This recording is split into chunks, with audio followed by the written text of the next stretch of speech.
It is sunrise here on the beaches of Normandy, where 80 years ago, in the early morning hours, thousands of brave American sons began storming the beaches of Normandy. And they would keep coming for days.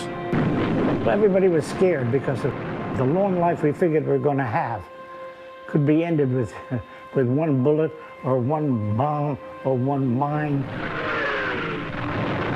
People say, how did you get off that boat and go in on the beach? There was a job had to be done. Somebody had to do it. We did it. I've never seen as many dead men on the beaches as I've ever seen. You couldn't stop and help anybody because they kept hollering, get off the beach, and get set to go fire those guns.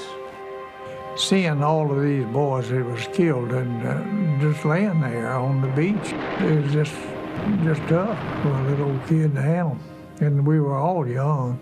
Man, I was scared. I didn't realize what war was until that day. It was awful. There was no sleeping on that ship. So we were up all night. We had to climb down the net, big cargo net, hanging down the side of the ship with your equipment. If you slipped, you wind up in between and being crushed. There were parachutes in trees. We knew the people had to be killed. You grew up in a hurry. For 5 years now, we have been documenting our World War II veterans. We lose 131 heroes every day in the U.S. Fewer than 1% of them are still here. In this towing garage in Vineland, New Jersey, a quiet World War II veteran has been coming to work here since 1964. Tim, how are you? What an honor and a pleasure this is for me. Oh, this is an honor for me. Tim Canary is 102. You still remember you were 22 years old when you landed on that beach. Yes, I do. What you were doing was you had to move, keep moving. You didn't have time to think about. That's right. He was a medic. You were there to help the injured. And there were many. Yes. He shows me the photos and the notes he took as a young man at war. You wrote here, Bloody Beach. Bloody Beach. He was part of the 45th Evacuation Hospital. You helped get them home. Well, that's the thing. That's the thing. There's a lot of them didn't make it. We spent time with Harold Himmelsbach, too. Raised in Yakima, Washington. He is now 98. Harold. How are you? It's an honor. He remembers landing on that beach on D-Day. It was the most dramatic time in my life, and I remember best and saw things that very few people would ever see. I was saved, other guys died within feeding me. He was just 18. I remember I had to pick up one guy's head, because he'd been cut and so forth, and you almost took it as the reality of where you were. In other words, you knew you had to do these things. That was just take care of your friend, and that's what we all did. We were all Americans. The letter he wrote home to his mother. Dear Mom, I suppose I should begin this by telling you I am somewhere in France. So many of those young American soldiers kept diaries. June 6, 1944. Invasion started.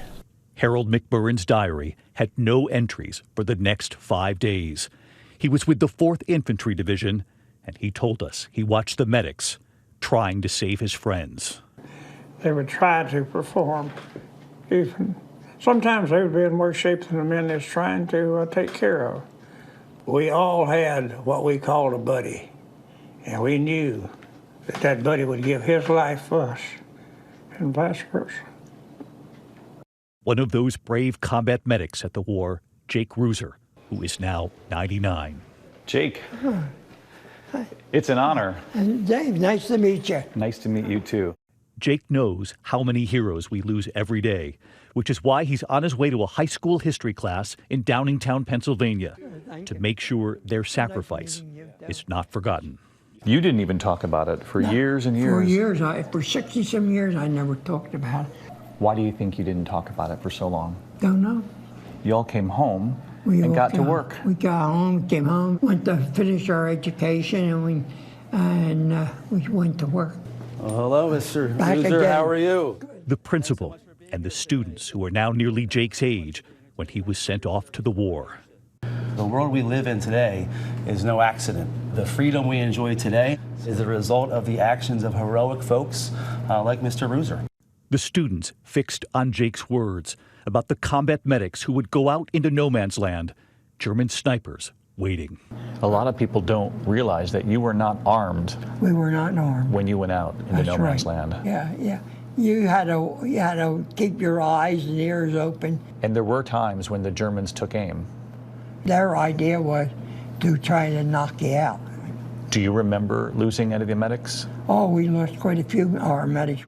The students had their own questions. How did you mentally prepare yourself to go to war knowing that there was a possibility that you weren't going to return back home?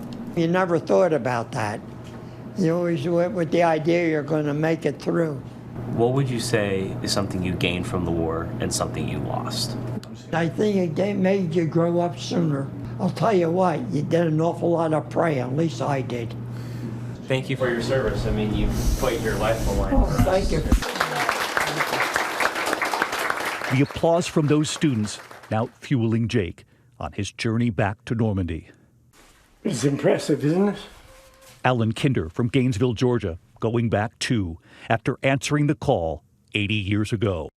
It would have been terrible not to have been in it at the time. Personal pride was important to everybody, you know. Irving Locker in Oxford, Florida, getting ready too. That's my helmet during the war. There's a reason he's going back. People have to know that freedom is not free. So I'm doing that now with my full heart and conscience.